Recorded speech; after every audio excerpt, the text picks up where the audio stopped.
Pemirsa, di saat presenter Today's Dialogue, Irma Natalia Huta Barat tengah gencar-gencarnya mengkampanyekan anti korupsi di Indonesia melalui tim konsultan domestik tim proyek pembentukan Komisi Anti Korupsi Indonesia dalam fungsinya sebagai ketua, malah disinyalir oleh koordinator Government Watch atau GWA Farid Erfaki telah melakukan penyelewengan dana banjir yang telah melanda Jakarta beberapa waktu lalu. Farid Erfaki menduga Irma Huta Barat melakukan penyelewengan terhadap dana bantuan banjir yang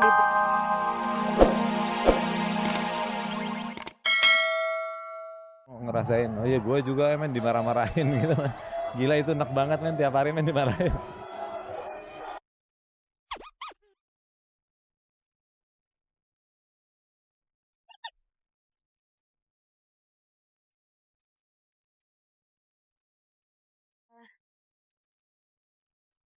I've known a few guys who thought they were pretty smart, but you've got being right. Rabu 24 Juli kemarin, Sandi Harun selaku terdakwa kasus pelarian putra mantan Presiden Soeharto, Hutomo Mandala Putra alias Tommy Soeharto, kembali harus menjalankan sidang keduanya di Pengadilan Negeri Tangerang, Provinsi Banten. Dalam sidang yang juga dihadiri oleh dua terdakwa lainnya, Rosana serta putranya Bilhak, majelis hakim yang dipimpin oleh Zainal Arifin Sarjana Hukum, menghadirkan 3 orang saksi dari kepolisian untuk memberikan kesaksiannya seputar kasus pelarian Tommy Soeharto. Pada sidangnya kali ini, Sandi memang hanya mendengarkan kesaksian dari para saksi tersebut. Praktis ketika cek dan cek menanyakan hasil sidang keduanya itu, mantan model dan istri pengusaha Setiawan Jodi itu dengan enggan memberikan penjelasan panjang lebar.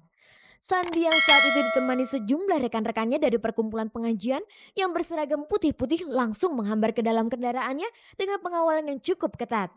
Menurut rencana, sidang yang melibatkan Sandi Harun selaku terdakwa kasus pelarian Tommy Soeharto akan dilanjutkan Rabu pekan depan. Biarinlah nanti hakim sama jaksa yang nentuin saya bersalah atau enggak. Ya enggak? Ya nanti aja, lihat aja kan belum denger kan tadi gimana tadi? Ayo, ya lihat aja di sana ya. Nanti aja.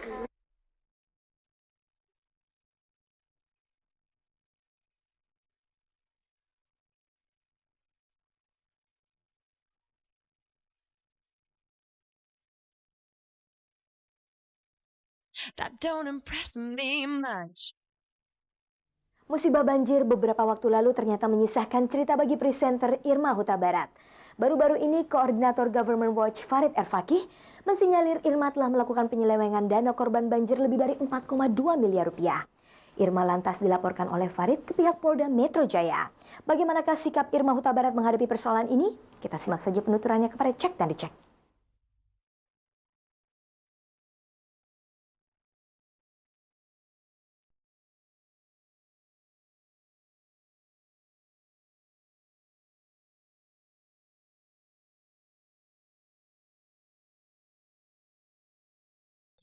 Pemirsa, di saat presenter Today's Dialogue, Irma Natalia Huta Barat tengah gencar-gencarnya mengkampanyekan anti korupsi di Indonesia melalui tim konsultan domestik tim proyek pembentukan Komisi Anti Korupsi Indonesia dalam fungsinya sebagai ketua, malah disinyalir oleh koordinator Government Watch atau GWA Farid Erfaki telah melakukan penyelewengan dana banjir yang telah melanda Jakarta beberapa waktu lalu.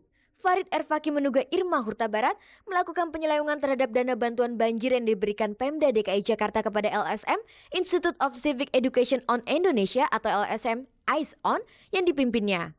Sepertinya Farid Erfaki tidak main-main. Dengan tuduhannya itu, saat melapor Irma ke Polda Metro Jaya 24 Juli lalu, Farid menunjukkan sejumlah bukti.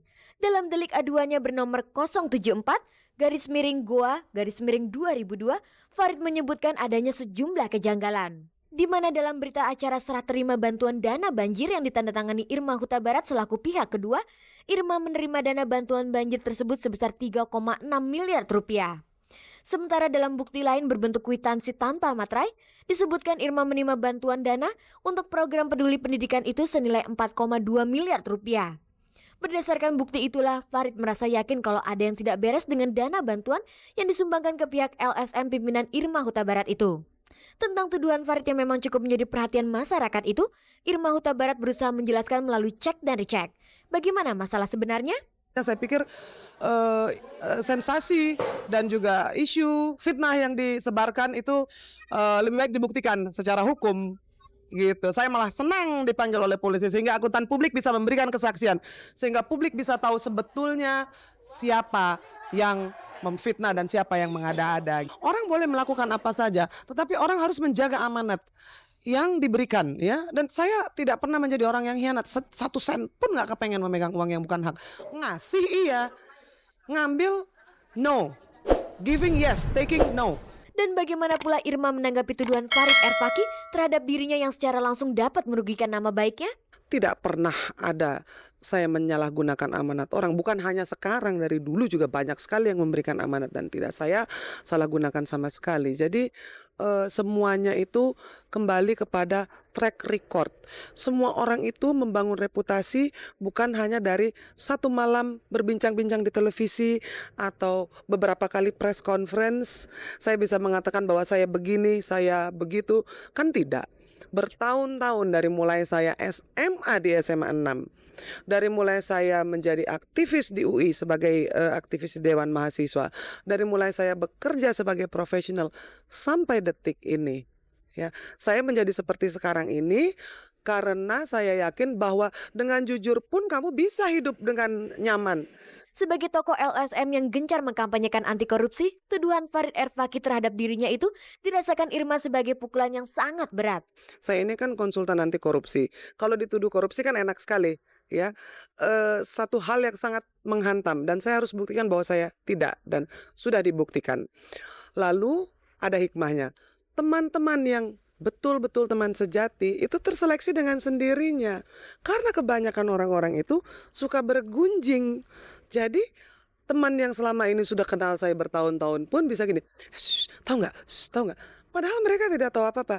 Dan saya bersyukur gitu loh, alhamdulillah ditunjukkan Allah. Jadi sekarang handphone saya isinya nggak banyak lagi nama-nama yang tidak penting gitu loh. Karena apa? Karena mereka selama ini tidak pernah menganggap saya temannya ternyata gitu. Jika memang tuduhan Farid Erfaki itu tidak terbukti kebenarannya, langkah apa yang akan ditempuh Irma untuk memperbaiki citra dan nama baiknya? Bisa saja kita gugat kembali. Sudah banyak daftarnya kan, dari mulai pertama tuduhan menggelapkan 3,6, menggelapkan 4,2, sekarang turun lagi 600. Mungkin minggu depan 60, nanti lama-lama 6 juta. Jadi menurut saya tidak ada yang dikhawatirkan. Eyes on Indonesia adalah satu lembaga yang peduli terhadap pendidikan dan cuma ngurusin pendidikan dan terdiri dari orang-orang yang bisa dipercaya. Untuk apa saya membuktikan kepada orang-orang yang tidak bertanggung jawab seperti itu? Kan tanggung jawab saya itu harus kepada orang yang memberikan dana. Lalu orang-orang yang menerima dana juga. Jadi pertanggungjawaban itu bukan personal. Kenapa ini jadi dibuat personal ya? Dalam kasus ini, Cek dan Dicek juga mencoba mengkonfirmasi kepada Farid Erfaki. Ditemui setelah melaporkan Irma ke Polda Metro Jaya, Farid menjelaskan semuanya. Kita anggap di sini ada penipuan terhadap publik, terhadap uang yang disalurkan, dan itu saya kira sudah urusannya kepolisian. Saya kira Irma sudah melakukan penipuan baik terhadap gubernur maupun terhadap publik karena dia mengatakan bahwa Trustee Board sudah mengetahui rencana penyaluran dana ini. Ternyata Andi Malarangang maupun dia agak pelin-pelan menyatakan bahwa dia tidak tahu menahu soal penyaluran dana ini, sedangkan Profesor Tilaar yang juga disebut oleh Irma sudah mengetahui mengenai penyaluran dana ini, sudah mengirimkan surat remisi ke Goa tanggal 19 Juli bahwa dia belum dan tidak pernah tahu menahu tentang adanya dana banjir yang diberikan kepada ISO Indonesia. Jadi daripada kita ribut mulut, lebih baik ini kesalahan polisi untuk mencari kebenaran gitu. Selain itu ada hal lain yang membuat Farid yakin Irma telah melakukan pembohongan publik. Yang pertama, sampai sekarang dia tidak pernah menunjukkan, dan pada pertemuan pada tanggal 3 Juli antara pihak Goa yang diwakili oleh Anda Saputra, sekretaris Goa, dengan Andi, itu memang Irma tidak bisa menunjukkan rencana penyalurannya. Yang kedua, kelihatannya sejak kita mengumumkan ini pada tanggal 14 Juli, mereka tergesa-gesa gitu. Dia mengumpulkan LSM-LSM yang nggak ada urusannya dengan banjir, seperti berantas itu korupsi, mengumpulkan orang-orang kayak Malik yang kita tahu suka main di sini juga. Jadi kelihatannya asal gitu dan tidak ada rencana sama sekali.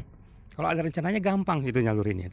Dan harusnya sejak Juni itu harusnya dia sudah bisa menyalurkan. Karena Irma mengatakan bahwa yang 600 juta itu tidak ada hubungannya dengan deposito dan tabungan, itu boleh langsung dibelanjakan gitu, disalurkan. Tapi ternyata kan tidak juga disalurkan gitu. Lantas dalam hal ini apa saja yang menjadi tuntutan Farid Erfaki terhadap Irma? Supaya kita tahu betul permasalahannya dan kita juga membebaskan Irma dari segala tuduhan, tapi Jangan dia membuat tuduhan-tuduhan baru yang bisa menyebabkan orang menuduh dirinya. Gitu.